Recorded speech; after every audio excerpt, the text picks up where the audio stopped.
Talagang masikip ang mundo para sa mga kagaya natin. Ngayong wala ka ng kakampi. Anong gagawin mo? Walang magbabago sa plano ko. Tatapusin kita at isusunod ko ang dalawang yan na siyang pumatay sa aking anak. Mamamatay ka! Ikaw ang mamamatay!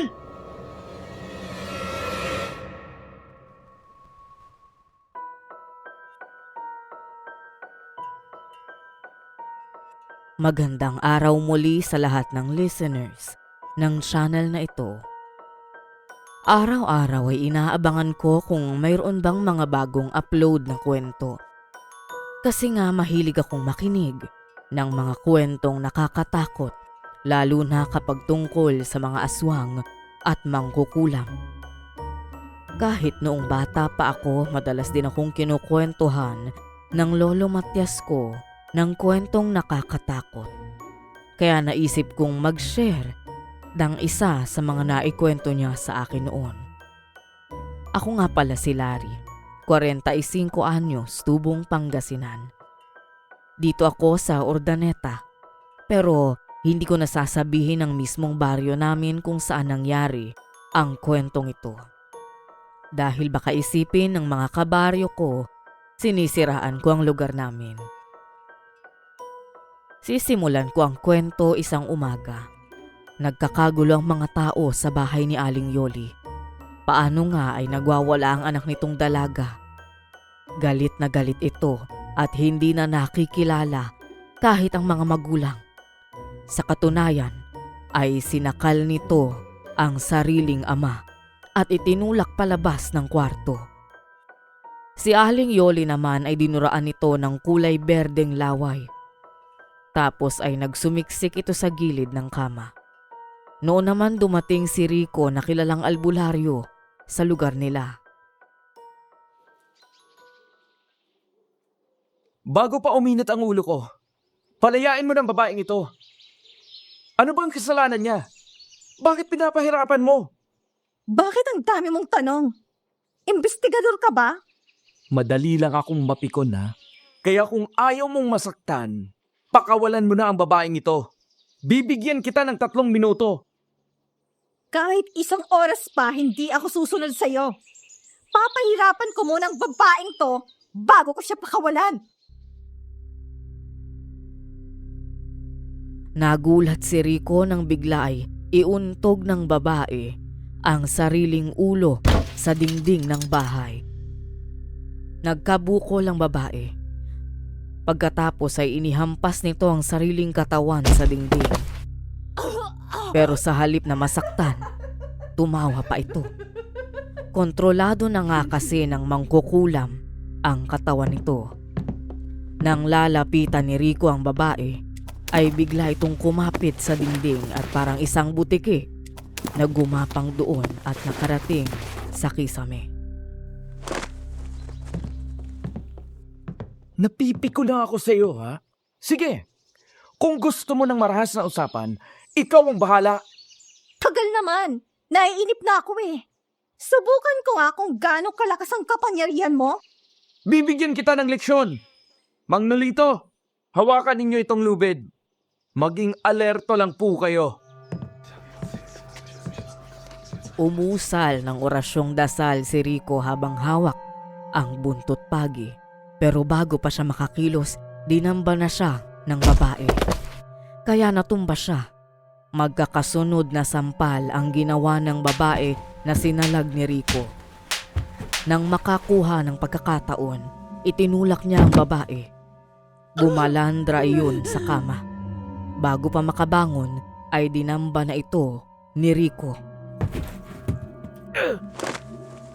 Bitiwan mo ako! Walang iya ka! Mang Nolito, dalian niyo po! Tulungan niyo ako! Itali ninyo ang mga kamay niya! Kapag nakawala ako dito, malilintikan ka sa akin! Kahit anong pagpupumiglas ng babae ay hindi iyon pinakawalan ni Rico. Nagawa naman ni Mang Nolito na maitali sa 4 na sulok ng papag ang mga kamay at paa ng anak. Kaya naman binitiwan na iyon ni Rico. Mula sa bag ay may kinuha siyang bote ng langis. Ano yan? Anong gagawin mo sa akin, ha? Sa langis nito ay makikilala na kita. Mapipilitan ka ng magtapat sa lahat ng itatanong ko sa'yo! Wag mo akong takutin, pangit ka! Ordinaryong langis lang yan. Hindi mo ako kaya. O edi tingnan natin kung hindi na ito tatalab sa'yo. Nang lumapit si Rico at sinimulang pahira ng langis ang noo ng babae, bigla siyang dinuraan nito ng kulay berde. Para itong sumuka at itinapon lahat ng iyon sa mukha niya. Napaatras si Rico ng tamaan ang mga mata niya at mahilam siya. Nagpatuloy ang pagsuka ng babae at lahat ay pinatatama sa kanya, kaya naligo na siya ng mabahong suka ng babae. Nang makita ni Rico ang kumot, hinablot niya yun at tinakip sa bibig ng babae at pinahira niya ulit ng langis ang noo nito. Napasigaw ng malakas ang babae at nawalan ng malay. Huwag na po kayo mag-alala. Magaling ng anak ninyo. Wala nang mangkukulam na nagpapahirap sa kanya. Tinapos ko na po. Pagod na naupo sa upuang nasa labas ng kwarto si Rico. Hindi naman nagtagal na tauhan ng babae. Bumalik ito sa normal. Kaya naman inalis na ni Mang Nolito ang tali sa mga kamay at paa ng anak. Bago pumasok sa kwarto si Aling Yoli, mayroon itong perang iniabot kay Rico. Hindi na yun binilang ng binata at ibinulsa agad. Tapos ay tumayo siya at nagpaalam sa mag-anak. Tuwang-tuwa naman sa kanya ang lahat ng mga taong naroon na nakasaksi sa mga ginawa niya. Tapos ay umuwi na siya, naligo, nagbihis ng panglakad at dinalaw si Lilia. Hoy lalaki, may kasalanan ka sa akin, ha? Ang init ng langis na inilagay mo sa noo ng babae. Ramdam ko kaya kaagad ko na siyang binitiwan. Hoy! Kunti lang yung ipinahid kong langis sa noo niya. Kaya hindi yun masyadong mainit. Pero yung isinuka mo sa akin sobrang dami. Ang baho pa. Para naligo ako ng tubig galing kanal. Gano'n naman talaga dapat. Para maging makatotohanan ang paglalaban natin. Ganun naman pala eh. Bakit ka nang aaway? Naiinis kasi ako sa iyo eh. Kasi dinapaan mo at niyakap mo pa yung babae ng matagal. Parang sarap na sarap ka pa habang magkadikit ang mga dibdib nyo. Mahal naman. Huwag ka na magalit. Kailangan ko talagang gawin yun para ipakita na nahihirapan akong talunin ng mangkukulam. Para alam mo na, malaki ang ibayad sa akin. Pero trabaho lang yun. Walang personalan. Ikaw lang naman talagang mahal ko eh. Talaga, hindi ka nagsisinungaling. Oo, ikaw lang ang mahal ko. Naku Rico wag na wag mo akong pagtataksilan. Magkakatotoo ang labanan natin. Kasi kukulamin talaga kita. Palalakihin ko yung ano mo. Alin ang palalakihin mo? Yung ano mo, yung pangalawang ulo mo. Sus! Alam mo naman na ikaw lang mahal ko. Pero teka muna mahal ko. Magkano ibinahid sa'yo para kulamin mo ang babaeng yun? 3,000 lang. Binigyan ko lang namin siya ng leksyon eh. Yun ang gusto nung umupa sa akin. Kaya nilagyan ko lang ng bukol at pasa sa katawan. Tsak naramdam niya na ngayon ang sakit ng katawan. Ikaw, magkano naman ang ibinayad sa'yo para gamutin mong babaeng yun? 5,000 lang. Kaya lang naligo naman ako ng tubig kanal. Pero ayos lang. Napakadali ng pera para sa ating dalawa, di ba? Ayos. Tara, tayo na sa bayan. Mamashare tayo at mamili ng mga gusto natin. Mamaya na tayo umalis. Maaga pa naman eh. Doon muna tayo sa kwarto mo. Alam mo naman, palagi kitang na-miss. To, talaga puro kamanya ka naman ang naiisip mo.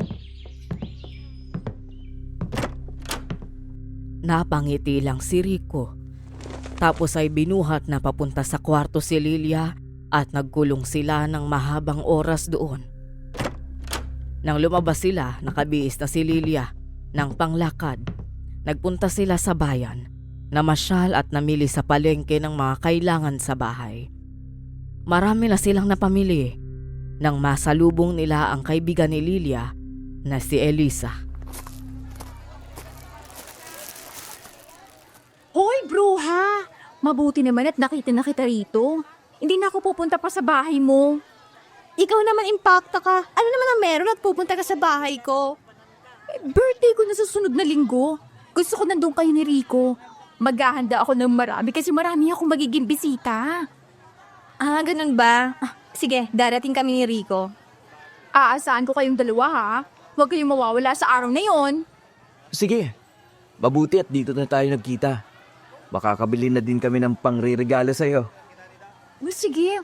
Hindi naman ako namimili ng regalo. Basta yung magandang blouse at pada lang. Ayos na! Ayos ah. Hindi ka pa mapili niya na. Pero sinabi mo lang naman kung anong gusto mong iregalo namin sa'yo. Ay, kung kakalusto lang naman, bruha.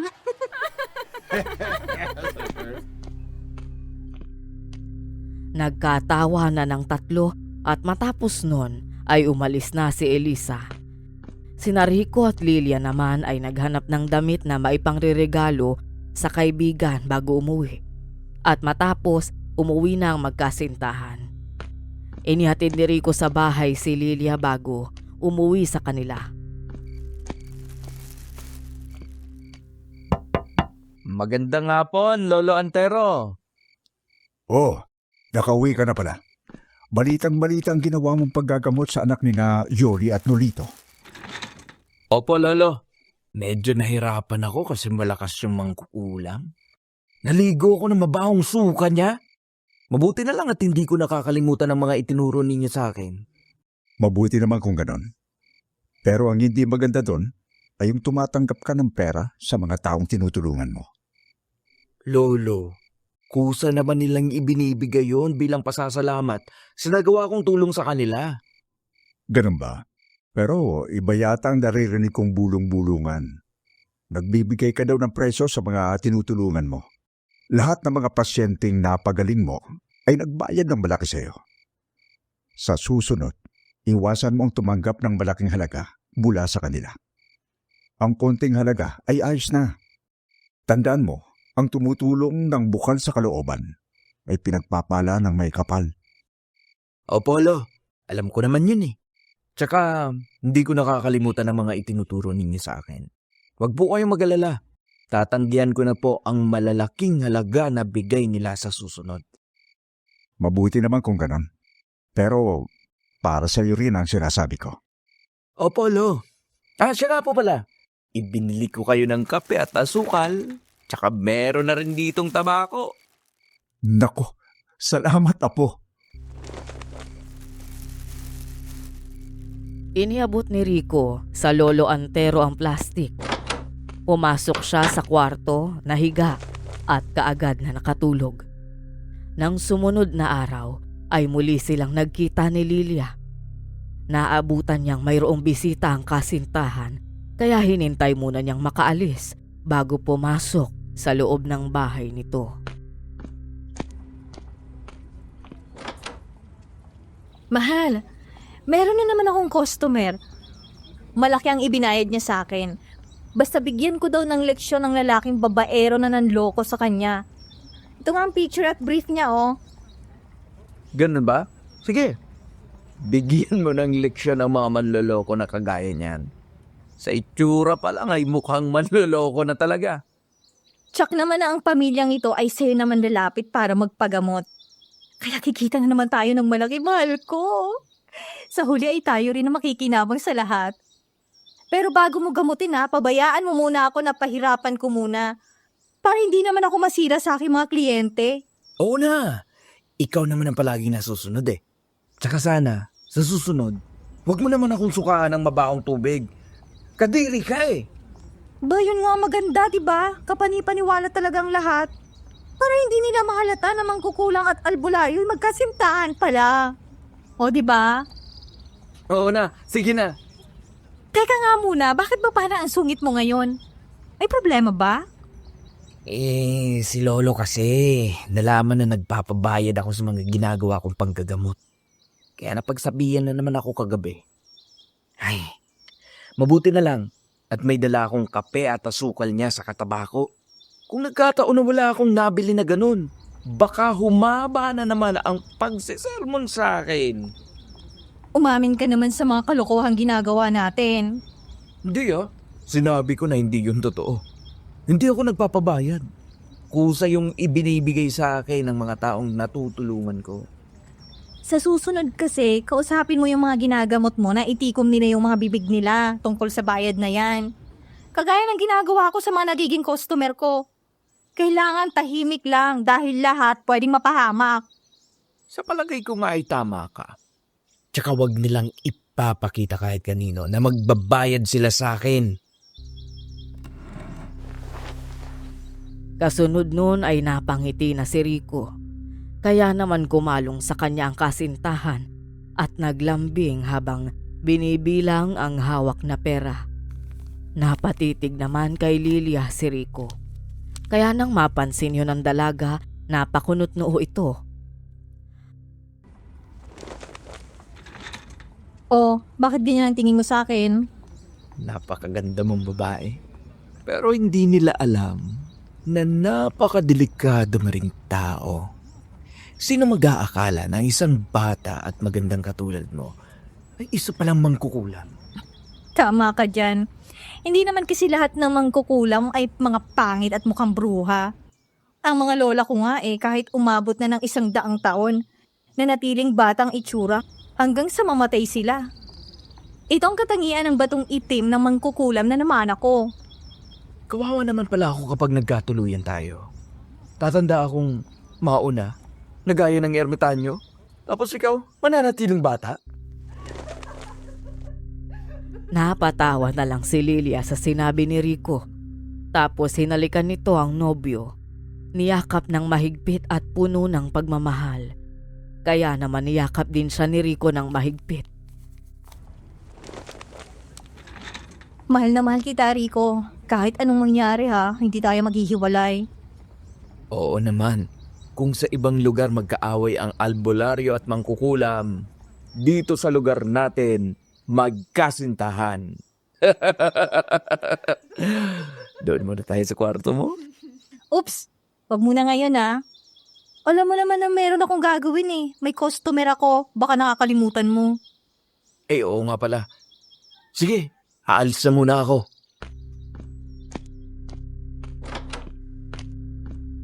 Nang makaalis na si Rico ay pumasok na sa loob ng kwarto si Lilia kung saan naroon ang mga ginagamit niya sa pangungulam. Nagpalit siya ng itim na damit. Tapos ay sinindihan niya ang itim na kandila. Pinagningas niya ang ilang piraso ng uling na nasa palangganang yari sa yero. Nang magsimula yung umusok ay kung anong pulbos ang inilagay niya sa nagbabagang uling. Habang patuloy ang pagbigkas ng kakaibang salita. Impactum, pactum, demonium, abrak, tenet, petetekom, tekom. Amen. Lalaking manloloko, igagawad ko sa iyo ang parusang hindi mo makakalimutan. Hindi nagtagal, dinampot ni Lilia ang itim na manhikang basahan. Nilagyan niya yon ng tali na kulay itim sa bewang. Tapos ay tinusok niya ng karayom ang pinakagitnang bahagi sa pagitan ng mga hita ng manika. Iniupo niya ang manika sa tabi ng kandila. Kaya naman ang patak ng natutunaw na kandila ay umaagos patungo sa manikang itim. Kulang pa yan. Hindi pa ako tapos sa iyo. Ito pang brief mo. Bibigyan kita ng parusang hindi mo makakalimutan. Lalagyan ko ng asukal tong brief mo at ilalagay ko sa lungga ng mga langgam. Tamang-tama, marami akong alagang hantik. Sa kabilang dako naman, Kung nasaan ang lalaking kinukulam, ay sigaw iyon ang sigaw dahil sa sobrang init na nararamdaman. Nagulat din ito nang makitang nalalapnos ang kanyang balat at ang lalo nitong ikinasindak ay ang pagdami ng sugat sa katawan nito mula sa bewang hanggang sa tuhod. Kahit ang ari nito ay puno na ng sugat at nagdurugo. Dahil doon ay natiyak ng pamilya na ang lalaki ay ikinukulam. Kaya isa sa mga ito ang lumapit kay Rico. Mukhang malakas po ang kapangyarihan ng mangkukulam na nagparusa sa anak ninyo. Talagang malakas ako. Kaya kung ayaw mong madamay, huwag mo nang ipagtanggol ang gagong to. Paano kung gusto kong makialam? Hindi ka na naawa sa tao. Ano bang kasalanan nito sa'yo? Ang mga babaero na kagaya nito, hindi na dapat kinaawaan. Pagkasabi niyo ni Lilia ay muling sumigaw sa sakit ang lalaki. Kaya inalis ni Rico ang nakatakip na kumot sa harapan ng lalaki. At nakita niya na puno na ng sugat ang katawan ng lalaki. Nauubos na ang pagkalalaki nito habang ang balikat ay malaki na ang lapnos. Kapag sumigaw ang lalaki, ay maririnig ang tunay na boses nito, pero hindi magtatagal ay boses na naman ang galit na si Lilia ang maririnig.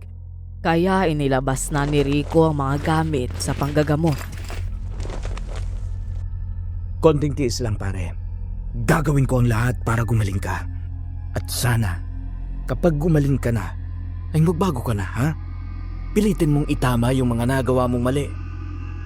Ang babaero at manluloko, mananatiling babaero yan. Kaya kung magiging babaero ka, mapaparis ka din sa lalaking to. Pambihira talagang mangkukulam na to. Pati naman ako'y dadamay pa. Ay, lubayan mo na lalaking ito. Palayain mo na siya. Papahirapan ko siya. Wala ka nang magagawa pa. Kung ganon, ay magkakaalaman tayo ng lakas ng ating kapangyarihan.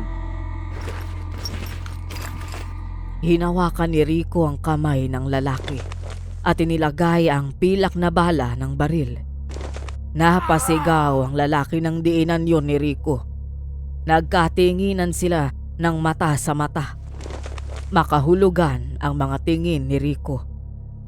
Isang bagay na nauunawaan naman ni Lilia. Kaya nang bitawan niya ang kamay ng lalaki, nagsukayo ng itim na dugo. Pinagpawisan ng malapot at pagod na. Nang kausapin ni Rico ang lalaki, nagbalik na ang dating boses nito. Natalo na ang mangkukulam, pare. Ligtas ka na. Kaya lang, hindi na natin naisalba ang pagkalalaki mo. Naubos na. Wala nang natira. Tsaka yung mga sugat mo, tatagalan pa yan bago gumaling. Napaiyak ng malakas ang lalaki nang makita ang sarili niya. Lalo na nga at nawala na rin ang pagkalalaki nito. Nang paalis na si Rico, lihim na iniabot sa kanya ng pamilya ng lalaki ang pera. Pero hindi niya yun tinanggap. Nahiya siya kasi nga naisalba niya ang buhay ng lalaki, pero ang magiging dulot naman yun ay habang buhay na kahihiyan para dito. Lalo pa nga at marami ang naroon na nakakaalam ng pagkawala ng pagkalalaki niyon. Sa halip na tumuloy kina Lilia, kagaya ng ginagawa niya dati, umuwi siya at natulog.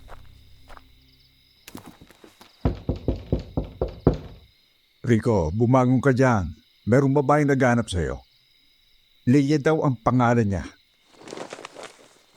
Naku, Lolo. Ay, nakatulog po pala ako. Oo. Ilang oras ka nang natutulog. Sige na, ayusin mo na ang sarili mo. Ako, napakagandang babae ang naghahanap sa'yo. Sino ba yun? Si Lily nga po, nobya ko. Naku, damuhong bata ka. Ako nga huwag mong pinagloloko, ha? Paano ka naman papatulan ng ganong kaganda? Bakit Lolo Antero? Hindi ba ako magandang lalaki? Hindi ka ano? Sige na, labasin mo na. Nakakahiya naman kung pag-aantayin mo pa. Napakamot ng ulo si Rico. Nang tumalikod na si Lolo Antero, ay inayos na niya ang sarili. Lumabas na siya ng kwarto kung saan nagpunta siya sa salas ng bahay kung saan naroon sina Lolo Antero na masayang kausap si Lilia. Nang lumapit siya ay tumayo si Lilia at sinalubong siya. Kamusta ka na? Ano ba nangyari sa'yo? Naghintay ako sa'yo pero hindi ka naman dumating. Umuwi ka na pala. Pasensya ka na. Sumakit kasi yung ulo ko kanina eh. Kaya umuwi na muna ako at natulog. Apo, andito ako. Mahal, si Lolo Antero ko nga pala. Lolo Antero, eto naman po si Lilia. Nobya ko. Ah, ganun ba? Totoo pala na nobya ka nitong apo ko? Opo, Lolo. Kanina pa po tayo nag-uusap pero nahihiya naman ako na magsabi sa inyo. Kaya hinintay ko na lang po si Rico. Aba, napakaswerte naman ang apo ko at nagkaroon ng kasintahan na kasing ganda mo. Tiyako na mabait ka ring bata, ano? Wala naman siguro kayong kalokohan na ginagawa ni Rico. Huwag muna kayong lalampas sa inyong mga limitasyon habang hindi pa kayo ikinakasal, ha? Sa sinabing iyon ni Lolo Antero, hindi kaagad nakasagot si Lilia dahil ang totoo, maraming beses na silang lumampas sa kanilang limitasyon. Ginagawa na nila ang ginagawa ng mga mag-asawa kahit hindi pa kasal. Palibhasa ay wala na ang mga magulang ni Lilia, kaya kahit anong oras nila gustuhin gawin ang bagay na yun ay magagawa nila. Naku Lolo, hindi po kami lumalampas sa limitasyon namin. Alam naman po namin yon. Gagawin lang po namin yon kapag kasal na kami. Mabuti naman kung ganon. O siya, ako'y alis muna. Pupuntahan ko si Paring Cardo. Kailangan daw niyang tulong ko. Yung pamangkin daw niya ay parang nawawala sa sarili. Kumpirmahin ko lang kung tama ang hinala nila na nakukulam. Sige po Lolo Antero, mag-iingat po kayo. Ingat po, Lolo. Sige. O Rico ha, ipaghain mo naman ang makakain niyang si Lilia. Kumilos ka dyan para hindi siya magutom. Ikaw na bata ka. Sige na po Lolo, ako na pong bahala sa kanya. Ayos ka na ba ngayon? Magkano naman ang ibinayad sa'yo ng lalaking ginamot mo? Wala. Wala? Bakit pumayag ka na walang ibabayad sa'yo? Alam mo naman na kailangan nating mag-ipon para sa future natin. Isa pa may pupuntahan tayong birthday party. Sa sunod na linggo na yun. Birthday ni Elisa, di ba? Sobra naman kasi ang parusang ginawa mo. Bakit ganun kalupit? Naubos yung kanyang ari. Kaya kahit gumaling siya, habang buhay naman ang kahihiyang daranasin niya. Kasi ang daming nakakapanood ng gamutin ko siya eh. Yun ang gusto ng customer ko eh. Maubos yung kanya para hindi na makapambabae at makapangloko ng tao. Kaya yung brief niya, nilagyan ko ng asukal at inilagay ko sa lungga ng mga alaga kong langgam na hantik. Kaya naman pala ganun ang nangyari. Kaya nga umalis na ako agad. Hindi ko matagalan ang mga sinasabi niya. Galit na galit eh. Ay nako, pabayaan mo na lang siya. Mabuti nga't ganun lang ang inabot niya eh. Ganun lang kasang gusto ng babaeng niloko niya. Ngayon, habang buhay siyang magdurusa sa kalokohan niya. Matapos ang mahabang oras ng pag-uusap ng dalawa, ay inihatid ni Rico si Lilia sa bahay nito. Isang linggo pa ang matuling lumipas, ay parang nakalimutan na nila ang pangyayaring iyon. Hanggang isang umaga ay nagkagulo ang mga tao ng isang babae ang natagpuang patay sa lugar nila. Malapit iyon sa mga puno ng saging. Sa pagkakataong yun ay magkasama si Rico at Lilia, kaya nakiisyoso sila kung sino ang babaeng namatay. Ako po ang babaeng to. Bakit, mahal? Kilala mo bang babaeng yan? Oo, kilala ko siya. Isa to sa mga naging customer ko. Siya yung niloko ng lalaking naubusan ng ari. Pero anong ikinamatay niya? Sabi ng mga tao, biktima ng aswang. Palagay ko tama naman kasi tingnan mo. Tirik ang mga mata niya. May malaking sugat sa leeg na parang kinagat. At yung dibdib niya ang daming dugo. Parang may matalas na bagay na itinusok doon. Grabe naman ang nangyari sa kanya.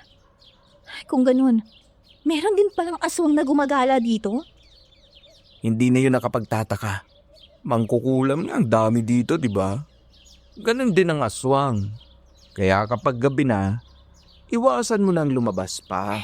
Alam ko naman kung paano labanan ng mga tulad nila. Nakalimutan mo yata na may pambihira din akong kakayahan, mahal ko. Oo, alam ko. Pero mas maganda na yung nag-iingat. Agad silang umalis doon nang mapansin ni Lilia na maraming nakatingin sa kanila, lalo na kay Rico, na alam ng lahat na isang albularyo. Nababasa ni Lilia ang nasa isipan ng mga taong naroon. Gusto ng mga ito na hanapin ni Rico ang aswang. Pero kagaya ng kanilang madalas na ginagawa, kikilos lang sila kapalit ng malaking halaga. Kagad na kinausap ni Lilia si Rico nang makauwi sila. Mahal, huwag kang gagawa ng isang bagay na delikado ha. Huwag kang kumilos ng alanganin lalo na kung wala naman silang ibabayad sa'yo. Anong ibig nung sabihin, mahal? Yung mga taong nandun, parang gusto nilang sabihin na hanapin mo yung aswang na gumagala. Kasi albularyo ka naman daw. Huwag kang kikilos ang wala silang binabayad sa'yo ha. Oo naman, mahal ko. Ako nang bahala doon. Sige, uuwi na ako. Sige, mag-iingat ka. Nang makaalis na si Rico, isinara ni Lilia ang pintuan. Nagtungo siya sa kusina at kumain. May narinig siyang kumakatok sa pintuan. Napangiti siya dahil naisip niya na baka bumalik si Rico. Pero nang buksan niya ang pintuan, ay wala siyang nakitang tao roon. Nagpalingalinga siya sa paligid. Walang tao, kaya isinara niya ulit ang pintuan. Nang pumunta na ulit siya sa kusina, mayroon na naman siyang narinig na kumakatok. Kaya lumapit siya roon at binuksan ito. Muli ay walang tao. Sa halip ay isang malakas na hangin ang sumalubong sa kanya. Isinara agad ni Lilia ang pintuan at bumalik na sa kusina.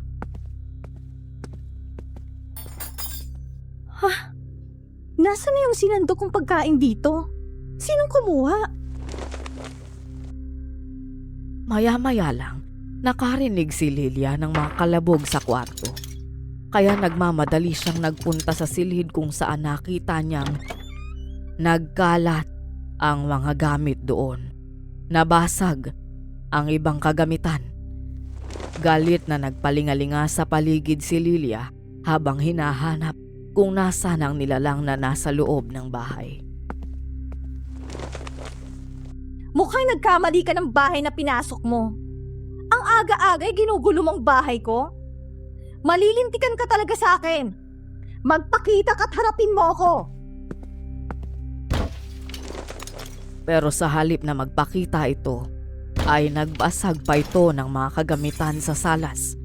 Kaya sa inis niya, inuha niya mula sa cabinet na naroon ang garapon na may laman na kakaibang pulbos. Isinaboy sa kwarto at sa salas. Kaagad na kumalat ang pulbos na parang usok. Kaya ang hindi nakikitang nilalang ay nabalutan ng usok at naaninag ito ni Lilia. Isa yung malaking aso na malaki pa sa tao. Kinuha niya ang siit na kawayan at hinampas iyon. Hindi ka makakapagtago sa akin, walang hiya ka. Humanda ka! Magkakasunod na hampas ng kawayan ang ginawa ni Lilia. Hindi naman kaagad nakailag ang asong itim. Sa galit ng asong itim ay dinamba nito ang dalaga. Kaya naman nagpambuno sila. Higit na malakas ang halimaw, kaya puro salag ang nagawa ni Lilia. Sa bawat pag-atake ng aswang, ay sumusugat sa braso ni Lilia ang matutulis na kuko niya. Pero hindi na yun nalintana ng dalaga. Ang mahalaga ay mapigilan ang ulo ng aswang para hindi siya makagat. Tulungan niyo ako! Sagla na! Sagla na! Nung bumukas ang pintuan ng bahay, pumasok si Rico. Nang makita niya ang pangyayari, agad siyang kumilos. Dinampot niya ang kawayan na nabitawan ni Lilia at yun ang ginamit niya laban sa asong itim. Higit na malalakas ang mga hampas ni Rico kaya ininda yun ng malaking aso. Nang harapin si Rico ng halimaw, ay inilabas niya ang patalim na pilak. Kaya nang dambahin siya ng malaking asong itim, ay iwinasiwas niya ang patalim at nasugatan niya ito. Dahil doon nakaramdam ng panganib ang hayop at tumakbong palabas ng bahay.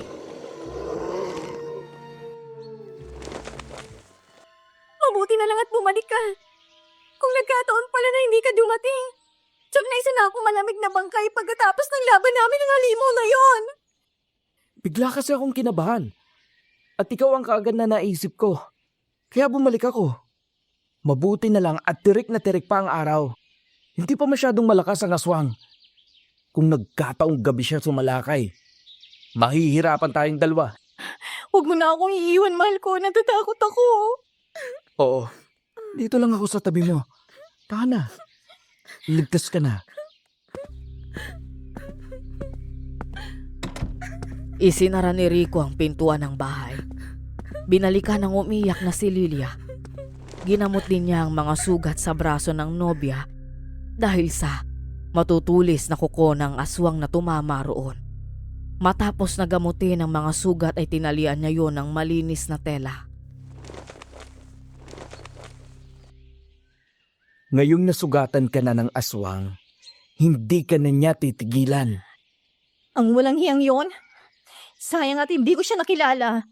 Kung nagkataon talaga, parurusahan ko siya ng todo. Pero huwag ka mag-alala. Nasugatan din siya, kaya alam din niya na mayroon tayong panglaban sa kanya. Pagpapagaling muna yon. Kaya makakapaganda pa tayo sa kanya.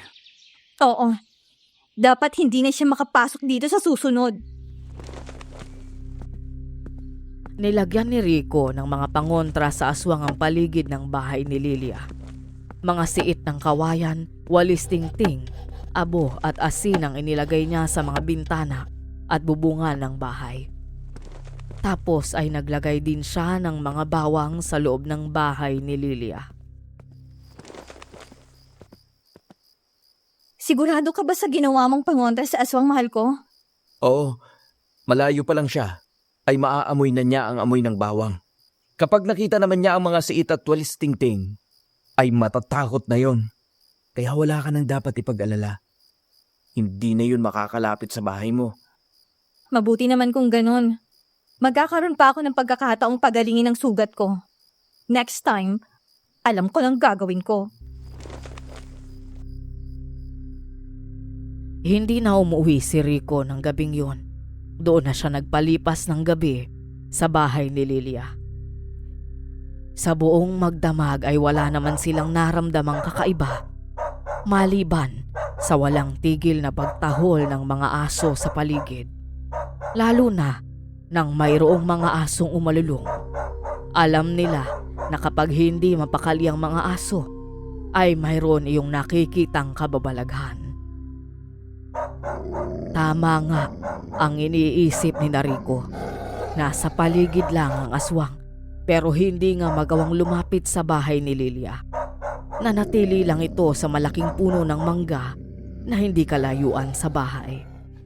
Magdamag na nagbantay, naghintay ng pagkakataon para makalapit sa bahay. Hanggang sumikat na nga ang araw.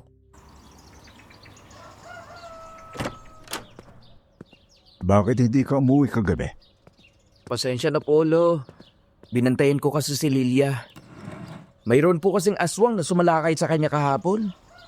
Mabuti na lang at bumalik ako sa bahay niya. Nakalaban ko yung aswang. Nasugatan ko siya sa dibdib. Pero nakatakas eh. Naku, ganun ba? Kumusta naman siya ngayon? Ayos na po siya. Hindi naman masyadong malalim ang mga sugat na gawa ng kuko ng aswang. Mag-iingat kayo sa susunod. Meron na kasing nabiktima ang aswang. Yung babae kahapon, baka nagugutom na. Kaya sana pumasok sa loob ng bahay. Pero mas maganda kung lagyan mo ng pangontra ang paligid ng bahay niya para hindi na makalapit ang aswang. Ginawa ko na po yun, Lo. Hindi na nga siya nakalapit sa bahay ni Lilia. Pero magdamag din na hindi kami nakatulog dahil sa walang tigil na pagtahol ng mga aso. At ang iba ay umaalulong pa. Walagay ko'y nasa paligid pa rin ang aswang. Ganun niya yun. Di man siya makalapit pero patuloy yung aaligid sa bahay. Kasi ang ugali ng mga yan, kung sino ang gustong biktimahin, hindi niyo titigilan hanggang hindi napapatay. Ano po kaya magandang gawin? Hindi ko naman palaging mababantayan si Lilia. Yung ng pilak na patalim, iniwan ko na sa kanya para may magamit siya sakaling salakayin ulit siya ng aswang. Tama yun na po. Ngayon, ikaw naman magdadala nitong benditadong itako. Yari din sa pilak ang talin niyan. At sino mga suwang na tamaan ay siguradong masusugatan. Ingatan mo yan, ha? Opo, Lolo. Salamat. At saka, ibigay mo kay Lilia ang maliit na librong ito. Pag-aralan niya. Magagamit niya kung sakali na makabisado niya ang mga yan. Lolo, mga orasyon ang nilalaman ng librong ito ha. Saan niyo po ito nakuha? Nakuha ko yan sa nakalabang ko noon na mangkukulam. Matagal ko yung iniingatan at pinag-aralan. Ngayong alam ko na ang lahat ng nilalaman yan, ipinapasa ko na sa iyo at kay Lilia dahil nasa panganib siya ngayon. Pag-aralan niya yan. Mabisa yan. Salamat, Lolo. Tuwang-tuwa si Rico kaya matapos na magpalit ng damit, umalis ulit siya at nagbalik kay Lilia. Ibinigay niya kay Lilia ang maliit na libro at ipinaliwanag ang mga bagay na dapat tandaan sa paggamit ng mga orasyong nakasulat doon. Na ayon na rin sa sinasabi ng kanyang lolo Antero. At dahil hindi naman pangkaraniwang babae si Lilia at isa nga rin itong mangkukulam, ay madali nitong nakabisa ang mga orasyong nilalaman ng maliit na libro. Para patunayan na totoo ang mga orasyong naroon, ginamit ni Lilia sa sarili ang isang orasyon. Matapos na sambitin ang orasyon, ay pinagkiskis niya ang kanyang palad at itinampi sa kanyang mga sugat. Totoo nga, mahal ko. Ang galing ng librong to. Tingnan mo, oh. Nawala na ang mga sugat ko. Naghilom na agad. Oo nga. Ang galing pala niyan. Ngayong alam ko na totoo nga ang orasyong nilalaman ng aklat na to, pag-aaralan kong lahat ng to, mahal ko. Sige, ako rin. Sabayin kita. Nang mga sumunod na araw ang buong panahon ni Rico at Lilia, ay inubos nila sa pagbabasa ng librong iyon. Matapos makabisa ang mga orasyon, ay sinusubukan nilang gawin. Hanggang sa dumating ang kaarawan ni Elisa. Pumunta sila roon, dala ang kanilang regalo. Marami na ang mga bisita na dumating. Masaya naman ang kaibigan nang makita sila. Dinner party iyon kaya nagsimula ng 6:00 ng gabi. Happy birthday! Birthday! Oh, regalo namin sa'yo. Akala Akala ko hindi na kayo darating eh. Magtatampo na talaga ako sa inyong dalawa, bruha ka.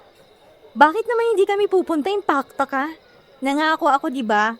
Oh, etong regalo ko sa'yo. Sana magustuhan mo. Ano naman kaya ang regalo sa akin ng bruha na to?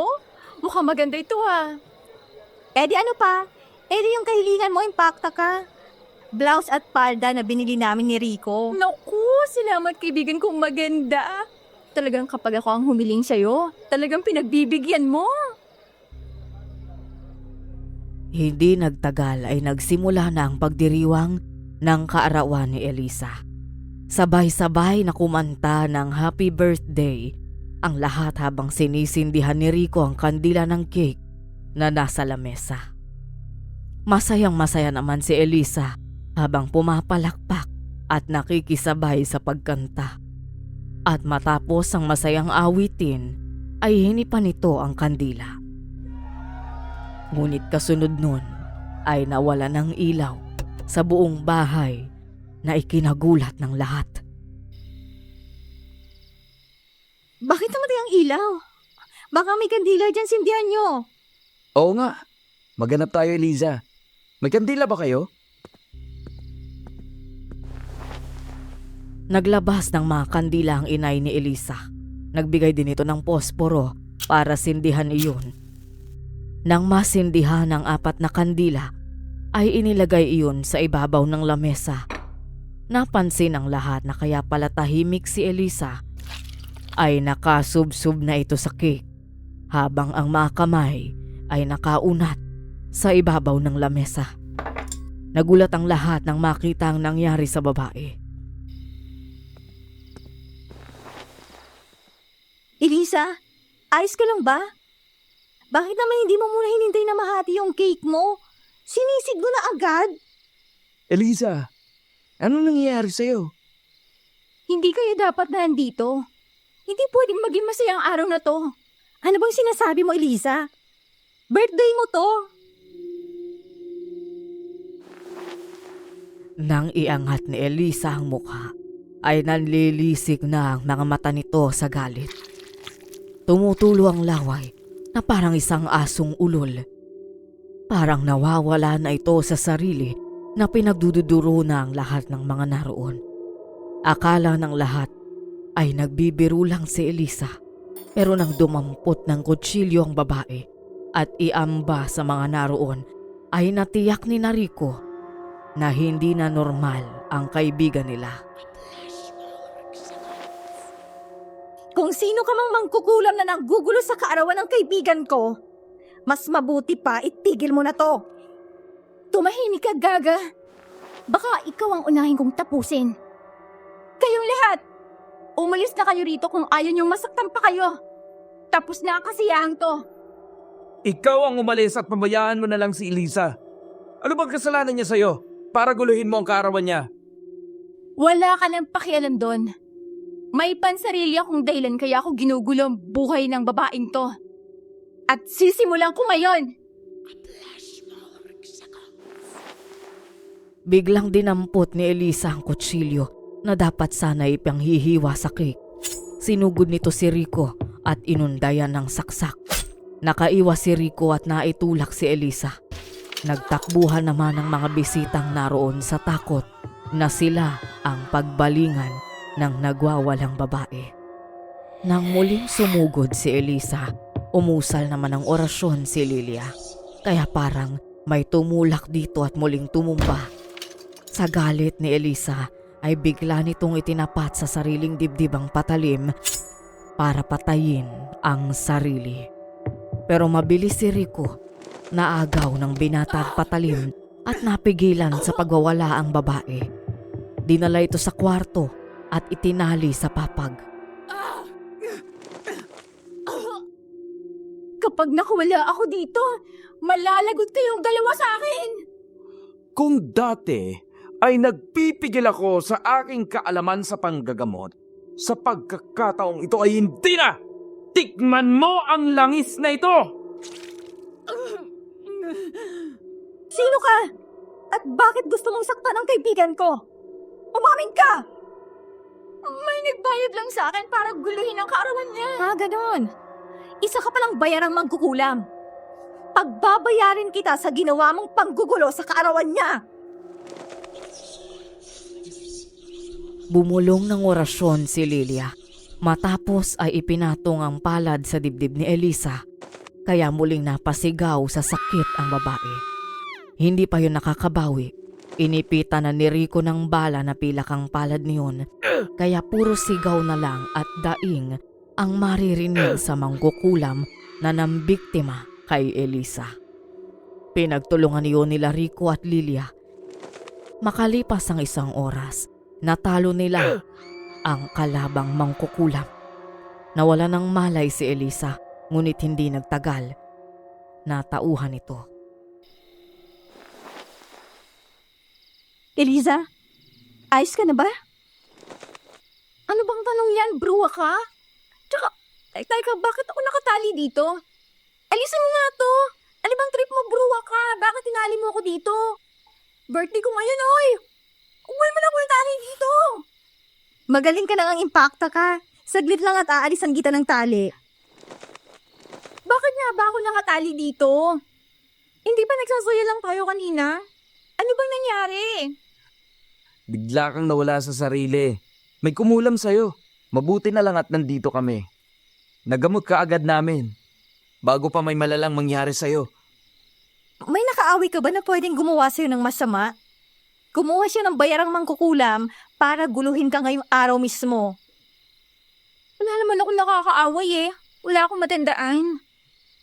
Kung ganon ay tsak na naiinggit yun sa'yo. Hindi mo alam na meron palang lihim na galit. Pero huwag ka na mag-alala. Dahil wala nang mangkukulam na binayaran niya. Baka sa ngayon ay wala na din yon. Kasi binalik namin sa kanya yung parusa na dapat ay igagawad niya sa'yo. Tama si Rico. Sumuko rin ang katawan ng mangkukulam pagkatapos ng halos 1 oras naming paglalaban. Baka nga sa oras na to'y patay na siya. Salamat naman kung ganon. Nang makabawi si Elisa, itinuloy nila ang pagdiriwang kahit kaunti na lang ang tao. Karamihan kasi ay umuwi na dahil sa nangyari.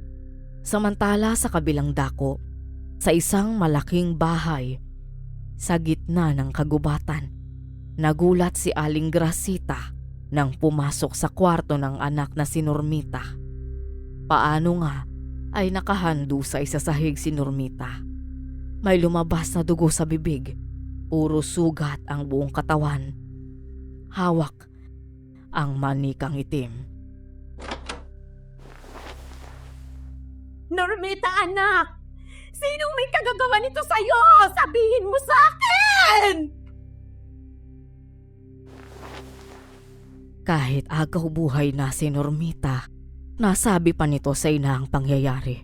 Matapos ay itinuro nito ang maliit na palanggana kung saan may tubig. At nang tingnan niyo ni Aling Gracita, nakita nito sina Rico at Lilia habang ginagamot si Elisa.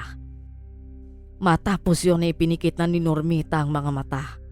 Kaya gano'n na lang ang galit ni Aling Gracita.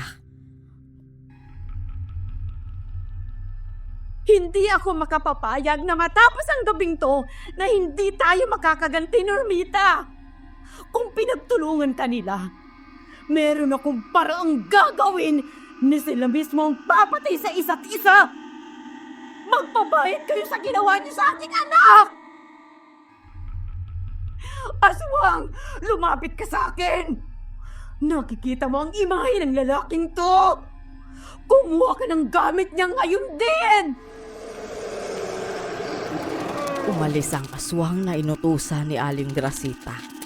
Patuloy naman ang pagsasaya ni Rico sa kaarawan ni Elisa na parang walang nangyari. Masaya silang nagkwentuhan. Hindi niya napansin na nahulog ang panyo niya at kinuha ng aswang na nasaan yung aso at umalis ito agad. Makalipas ang mahabang oras, tumayo si Rico para pumunta sa banyo. Sumakit ang tiyan niya pero matagal na siya sa banyo at hindi pa lumalabas. Kaya kinatok na siya ng isang lalaki.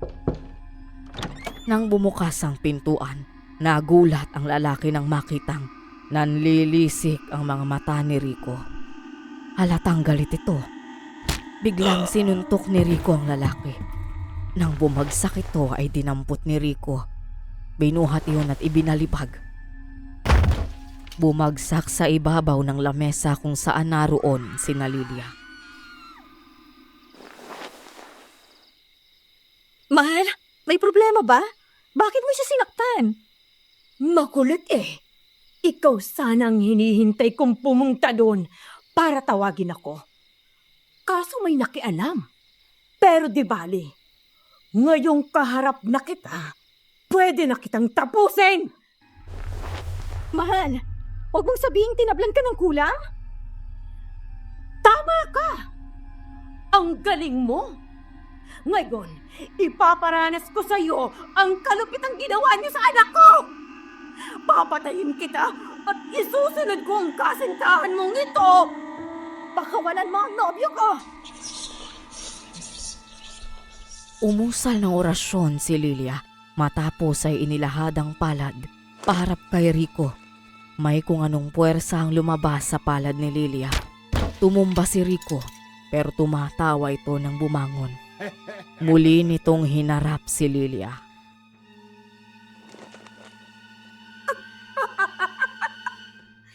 Isa ka lang palang mahinang nilalang.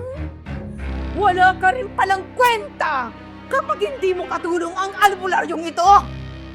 Tama lang pala na ito ang kinulam ko. Masyado kayong nalibang at nagtiwala. Kaya ngayon, ako naman ang maniningil. Mahal, huwag mong hayaan na kontrolin niya ang katawan at isipan mo. Lumaban ka sa kanya! Tumigil ka! Hindi ka niya naririnig. Kontrolado ko ng isip at katawan niya. Dahil sa sinabing yon ni Rico, kumilos na ang mga kalalakihang naroon. Nilapitan siya ng mga ito at sinubukang pigilan. Subalit nanaig ang lakas niya. Isa-isang tumilapon ng mga lalaking pumipigil sa kanya. Ibinalibag niya sa kahit saang sulok ng bahay ni na Elisa, dahilan para masira ang mga kagamitang naroon. Nasira din ang ilang bahagi ng bahay. Nagkagulo na ang lahat. Nagtakbuhan palabas ng bahay ang iba nang makitang humawak ng itak si Rico. Idadamay ko at papatayin ang sino mang makikialam na pipigil sa akin. Ang babaeng yun lang ang aking kailangan. Mahal, labanan mo ang mangkukulam na kumukontrol sa utak mo. Ayokong gamitin sa'yo ang punyal na ito. Pero kung pipilitin mo ako, gagamitin ko ito. Wala ka nang magagawa. Akin na ang katawan at isip ng lalaking to. Gamitin mo na ang punyal na yan. Saksakin mo ko. Patayin mo ko para matapos na ang lahat ng ito. Hindi ko yan magagawa dahil alam kong mahal na mahal ako ni Rico. Kung nasa tamang pag-iisip siya, hindi niya ako magagawang saktan. Eh, ang kaso nga ay hindi kanya kilala. Ngayon, kung ayaw mo akong saktan, edi ikaw na lang ang sasaktan ko! Tayo na, Lilia! Tumakbo na tayo! Hindi mo na siya mapipigilan. Wala na siya sa sarili niya. Iligas mo ang sarili mo, tayo na! Sandali! May isa pa akong alam na paraan. Muling nagbanggit ng orasyon si Lilia. Matapos ay sinabuyan ng pulbo si Rico. Kaya nang tamaan si Rico, ay waring nahilam iyon. Napaupo ito at nabitiwan ng itak. Parang natauhan at kinusot-kusot ang mga mata. Napatingin kay Lilia. Akala ni Lilia ay nakabawi na ang kasintahan kaya nakahinga siya ng maluwag. Mahal, ikaw na ba yan? Oo, halika dito. Lumapit ka na. Pasensya ka na ha. Natakot ka.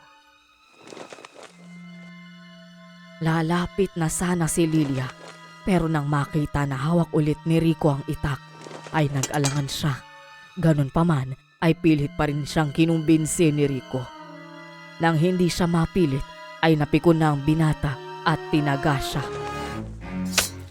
Nakailag siya, kaya sa lamesa tumama ang itak. Napilitan na sila ni Elisa na tumakbo at pumasok sa isa sa mga kwarto. Nang makapasok, inilak nila yun ng mabuti, pero pinagtataga ni Rico ang pintuan at tinadyakan. Hindi magtatagal, masisira ng pintuan. Umalis na tayo dito. Dumaan tayo sa bintana. Dalihan mo na, bro, ha? Ipakta ka talaga. Kung alam ko lang na magkakagulo sa birthday mo, hindi na sana kami pumunta rito. Huwag ka na magsisi. Hindi ko naman alam na magiging ganitong lahat eh. Tumakas na lang tayo at magdasal na sana. Matapos ng kaguluhan to. Tayo na! Nakabukas na bintana. Una ka nang tumala, dalian mo. Baka maabutan pa ako ni Rico. Ayoko pang madedo. Tumalon sila sa nakabukas na bintana. Kagaya ng ibang mga taong naroon, ay tumakbo sila palayo sa bahay. Nang mawasak ni Rico ang pintuan ng kwarto, ay nakita nitong nakabukas ang bintana. Kaya tumalon din ito at sinundan ng dalawa sa direksyong pinuntahan niyo. Takbo habang may lupa! Huwag kang magpapahuli sa akin! Tatagdarin kita ng pilong-pilo! Takbo! Doon tayo sa bandaron. Maraming puno na pwedeng pagtaguan. Magiwalay tayo. Ako naman ang gusto niyang patayin eh. Humingi ka ng tulong. Kanino ako hihingi ng tulong? Nakita mo ba kung gaano kalakas si Rico? Lahat ng mga lalaki doon, binugbog at ipinalibag niya. Bago makasagot si Lilia, nakita na nila na paparating si Rico. Kaya naman naghiwalay sila ng direksyong tatakbuhan. Nakita ni Rico ang paghihiwalay nila, kaya mas pinili nitong sundan si Lilia. Sa dilim ng gabi, ay tanging liwanag lang ng buwan ang naging tanglaw ni Rico at Lilia habang naghahabulan. Nakarating sa lugar na maraming puno si Lilia. Pagod siya sa pagtakbo. Nagtago siya sa likuran ng malaking puno ng akasya. Lilia! Alam kong nasa paligid ka lang. Naaamoy ko kasi ang pabango mo. Kaya hindi mo ako matatakasan! Nang sumilip si Lilia, nakita niyang nasa di kalayuan si Rico. Iwinasiwas ang itak habang naghahanap sa paligid. Nang lumingon sa direksyon niya si Rico, ay nagmamadali siyang nagtago at nakiramdam. Pinagpapawisan siya ng malapot. Baka sa mukha ng matinding takot. Muli siyang sumilip. Hindi niya nakita si Rico kaya maingat na siyang umalis sa puno. Pero natigilan siya sa paghakbang nang makarinig ng pag-angil ng isang aso. Napalunok si Lilia. Nanlalaki ang mga mata niya habang iginagala sa paligid ang paningin. Ang bihira naman. Makikisabay pa yata ngayon ang walang iyang aswang na to. Gusto yata nito na sa kanya ko ibuhos ang galit ko sa mangkukulam na gumagamit sa katawan ni Rico. Sige! Kung hinahanap mong katapusan mo, lumabas ka dyan! Magpakita ka! Iniangat niya ang punyal na yari sa pilak habang sa isang kamay hawak niya ang kakaibang uri ng pulbos. Kaya ang nilalang na nagtatago sa dilim ay nag-alangan ding lumapit sa kanya, lalo pa nga at nakita ang hawak niyang punyal. Alam ng aswang na maaaring makapatay o makasugat sa kanyang pataling na iyon. Dahan-dahang umatras si Lilia nang maramdaman na nag-aalangan din na sumalakay ang nasa dilim. Pagkatapos ay tumakbo siya papalayo sa lugar na iyon. Lilia! Hindi mo ako matatakasan! Kahit saan ka magpunta, ay masusundan kita! Rico, bakit ka nagkaganyan? Bakit nagpatalo ka sa kanya? Dumagundong ang lakas ng boses ni Rico sa buong hakahuyan. Kasunod nun ang pagsasalimbayan ng malalakas na kulog at kidlat na parabang biglaan ang naging pagsama ng panahon. Iginala ni Lilia ang paningin, hinahanap kung nasaan si Rico. hanggang sa nakita niya itong nakatayo sa ibabaw ng puno. Nakalutang sa dahon habang nagsasalimbayan ng mga kulog at kidlat na siyang nagbibigay saglit ng liwanag habang natatakpan ng itim na ulap ang buwan. Sinabi ko na sa'yo, di ba? Hindi mo ko matatakasan! Mamamatay ka sa aking mga kamay! Bakit ka pumayag na magpaalipin sa isang mangkukulam? Ang sabi mo sa akin, hindi mo ako sasaktan! Bakit maging mahina ka? Mula sa itaas ng puno ay tumalon si Rico. Bumagsak malapit kay Lilia. Sa liwanag na binibigay ng kidlat ay kumikislap ang talim ng itak. Dahil alam ni Lilia na wala na sa sarili si Rico, ay napaiyak na siya dahil sa magkahalong takot at tensyon, lalo na nga at hindi na maiwasan na magkasakitan sila. Sabi ko naman sa'yo, di ba? Hindi mo ako matatakasan! Humanda ka na ngayon! Napakasama mo talaga, mangkukulam ka! Magkakasunod na taga ang ginawa ni Rico. Puro ilag naman ang ginawa ni Lilia. Kapag may pagkakataon ay ginagamit niyang panalagang punyal. Tinadyakan niya si Rico. Napaatras ito, ngunit baliwala ang ginawa niya. Muling umatake si Rico. Naiwasan ni Lilia ang talim ng itak, pero hindi niya naiwasan ang malakas na suntok na tumama sa mukha niya. Hilong bumagsak si Lilia at dumugo ang labi niya. Naku, pasensya na. Nasugatan ko ang maganda mong mukha. Pero parang kulang pa yan. Mas maganda kung punuin natin ng pasa bago kita pugutan.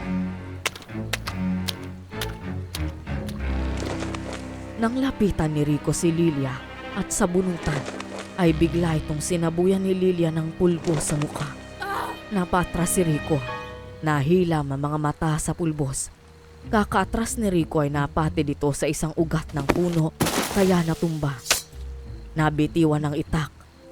Nang makita iyon ni Lilia ay agad siyang bumangon at kinubabaw si Rico. Magkakasunod na suntok ang ginawa ni Lilia sa mukha ni Rico. Walang hiya ka talaga! Tikman mo ito! Dahil sa pulbos na yan, pareho na kayo ni Rico na masasaktan sa aking gagawin! Maldita ka! Humanda ka sa akin ngayon! Kung ganon, ay magpapatayin talaga tayong tatlo. Mauna ka sa impyerno! Tikman mo ang punyal na to! Kayong dalawa ng nobyo mo ang una kong ihahatid doon! Parang natauhan si Lilia. Naisip niya na kung itatarak niya sa dibdib ni Rico ang pilak na punyal, ay mamamatay ang mangkukulam, pero mamamatay din si Rico at mawawala sa kanya. Kaya sinamantala ni Gracita ang pagkakalingat ni Lilia. Kontrolado si Rico ay sinuntok nito si Lilia, kaya naman napaigtad si Lilia at bumagsak sa lupa. Nakatayo si Rico, dinampot ang itak. Tinaga nito si Lilia at nadaplisan niya sa braso. Muling umatake ang lalaki. Mabuti na lang nakailag si Lilia. Iwinasiwas niya ang punyal at nahiwa sa tagiliran ng lalaki kaya napaatras ito. Hangal ka talaga? Sige! Saktan mo pang kasintahan mo! Kala mo siguro ay masasaktan din ako, no? Nagkakamali ka. Nakalas ko na ang orasyon mo! Ikaw naman ang tatagtarin ko! Muling sumugod ang wala sa ulirat na si Rico.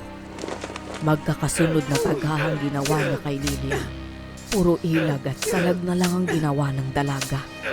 Hindi niya magawa na gumanti kay Rico, kaya puro tama ng suntok at sipa ang inabot niya. Mabuti na lang at naiilaga niya ang talim ng itak Pero nang muli siyang bumagsak ay pinubabaw na siya ni Rico. Itinaas ni Rico ang kamay na may hawak sa itak at iniamba para itarak sa dibdib ni Lilia. Sa muling pagkakataong ito, muling nagsaboy ng pulbo si Lilia.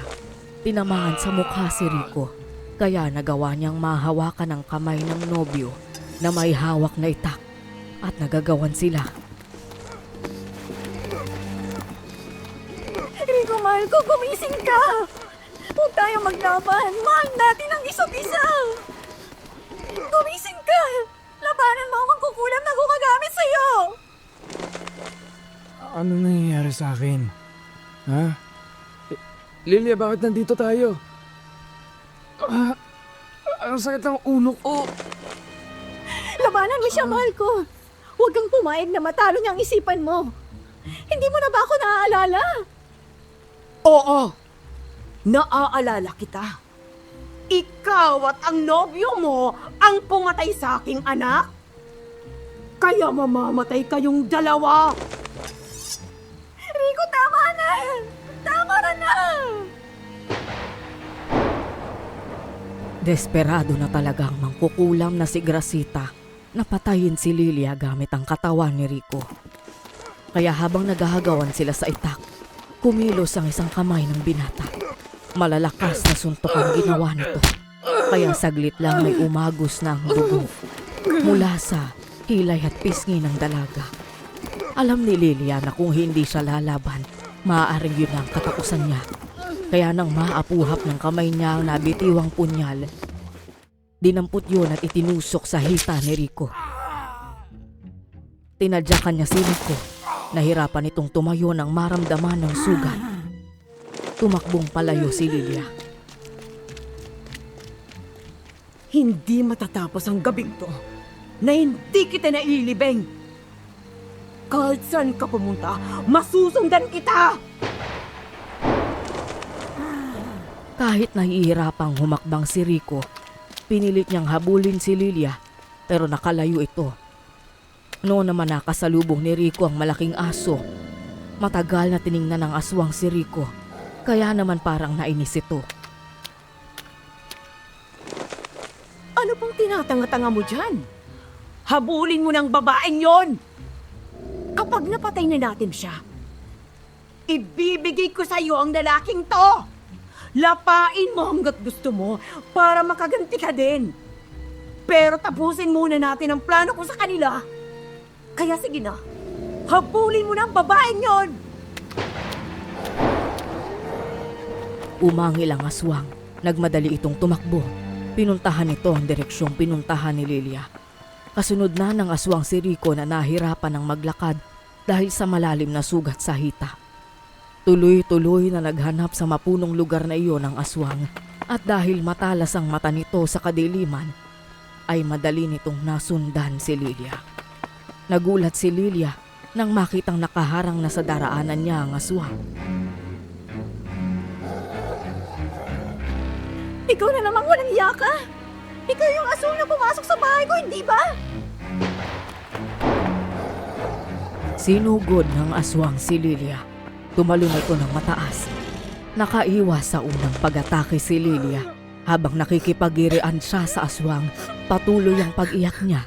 Kaya naman ang luha at dugo na galing sa sugat niya ay nagsama na. Kaya nahihilam na ang mga mata ni Lilia. Nang pahirin niya ng kamay ang mga mata, ay muling sumugod ang aswang. Dinamba siya at kinagat ang kamay na may hawak na punyal, kaya nabitiwan niya iyon. Tulong! Tulungan niyo ako! Tulong! At sino naman ang makakatulong sa'yo? Nasa gitna tayo ng kagubatan. Hindi mo namamalayan na nakarating ka na pala sa bahay ko. Talagang ibibigay ka na ni kamatayan sa akin. Nang makita ng aswang si Aling Gracita, kagad nitong binitiwan si Lilia. Ang punyal ang kinagat ng aswang at itinapon sa malayo. Gulat naman si Lilia nang makaharap na ang mangkukulam na si Aling Grasita. Hindi na siya makabangon dahil sa pagod at dami ng sugat sa iba't ibang parte ng katawan. Nang igala ni Lily ang paningin ay nakita nga ang bahay ni Aling Grasita. Kung ganon, ikaw ang matandang mangkukulam na gumamit sa katawan ni Rico para gantian ako. Ako nga! Hindi naman mangyayari sa atin to kung hindi nyo pinag-alaman ng trabaho ng anak ko! Nang himasok lang nga kayo, pinatay nyo pa siya! Hindi naman siya mamamatay kung hindi niya pinakailaman ng kaibigan namin. Nakiusap kami sa kanya. Pero hindi siya nakinig kaya nangyari yon. Kung ganon, kahit anong pakiusap mo, ay hindi rin ako makikinig sa'yo!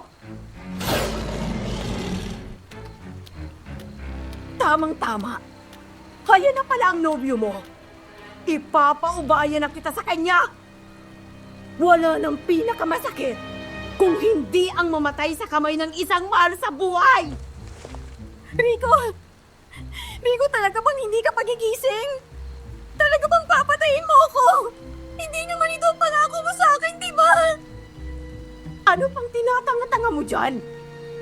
Pugutan mo na ng ulo ang hangal na babaeng yan! Ngayon na! Malapit nang sumikat ang araw! Marahang lumapit si Rico kay Lilia habang hawak ang itak. Hinawakan nito si Lilia sa ulo at tinitigan. Lalo namang lumakas ang pag-iyak ng dalaga dahil nararamdaman na ang nalalapit na katapusan. Nangako tayo sa isa't isa na kahit anong mangyari, hindi natin pababayaan at sasaktan ang isa't isa, di ba? Bakit ngayon tayo pag naglaban? Talaga bang kinalimutan mo na ako? Hindi ba naman naalala ang lahat ng mga magagandang bagay na nangyari sa atin? Patawarin mo ako, mahal ko. Naging mahina ako at naging pabaya. Pinayagan kong gamitin ang mangkukulam na ito ang aking katawan. Para saktan ka. Huwag ka sana masusuklam sa akin. Mahal ko, nakikilala mo na ako. Oo, mahal ko. Nagbalik na ako sa normal. Paanong nangyari yun? Paano kang nakawala sa aking sumpa? Dahil sa akin, nagamot ko na si Alia. Mula sa dilim, lumabas si Lolo Antero kasama si Elisa. Bagay na ikinagulat ni Aling Grasita at nangaswang na naroon. Nilapitan ni Alisa si Rico at Lilia. Nang maghiwalay tayo kanina, naisip ko na ang tanging makakatulong lang sa atin ay si Lolo Antero. Kaya sinundo ko siya at ipinaliwanag kong nangyari. Pasensya na kung medyo nahuli lang kami ng dating. Salamat, Elisa. Mabutit dumating kayo ni Lolo Antero. Ikaw pala si Antero. Alam mo bang sikat na sikat ang pangalan mo sa mga kagaya ko? Marami ka na daw napatay na aswang at mangkukulam. Totoo ba yun? Malalaman mo yon ngayon. Pagbabayaran mo ang ginawa mong pananakit sa apo ko at sa kasintahan niya. Ganun ba?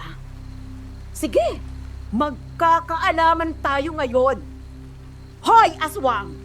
Sa iyo ng dalawang yan. Lapain mo sila at patayin para makaganti ka din sa ginawa nila sa'yo. Nang marinig ng aswang ang sinabi ni Aling Grasita, buong bangis nitong sinugod sina Lilia at Rico. Kahit nahihirapang tumayo si Rico, hinarap niya ang aswang gamit ang itak. Kaya nang dambahin siya nito, nagpambuno sila.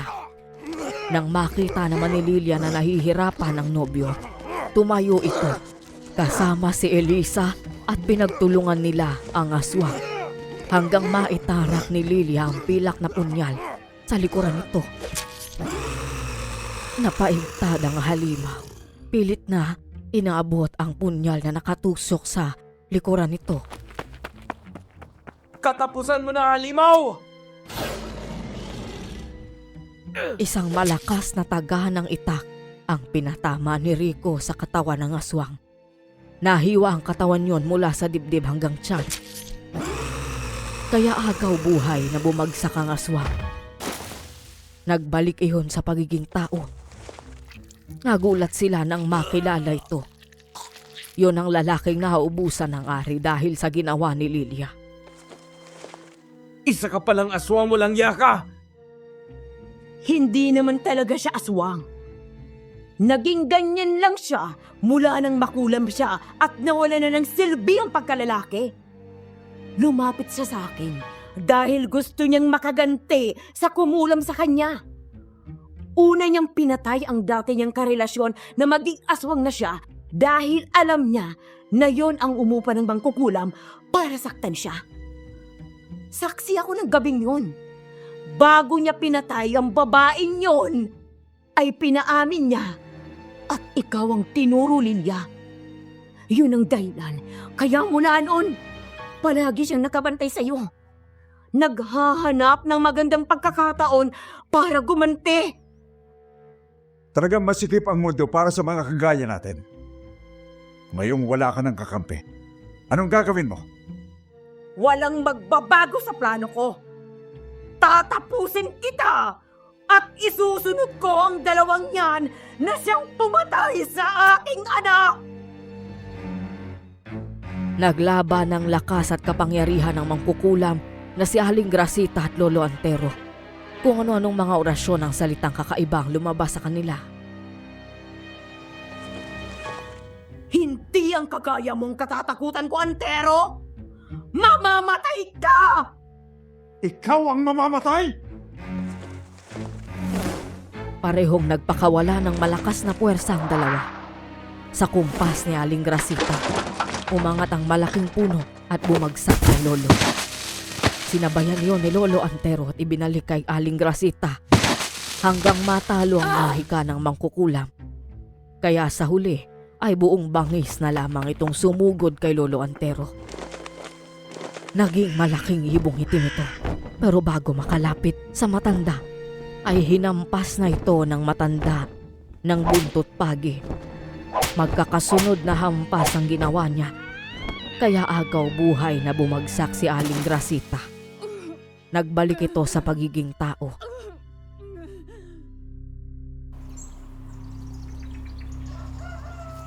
Pagtilaok ng manok at pagsikat ng araw, magkasabay na lumabas ng kakahuyan sina Rico, Lilia, Lolo Antero at Elisa.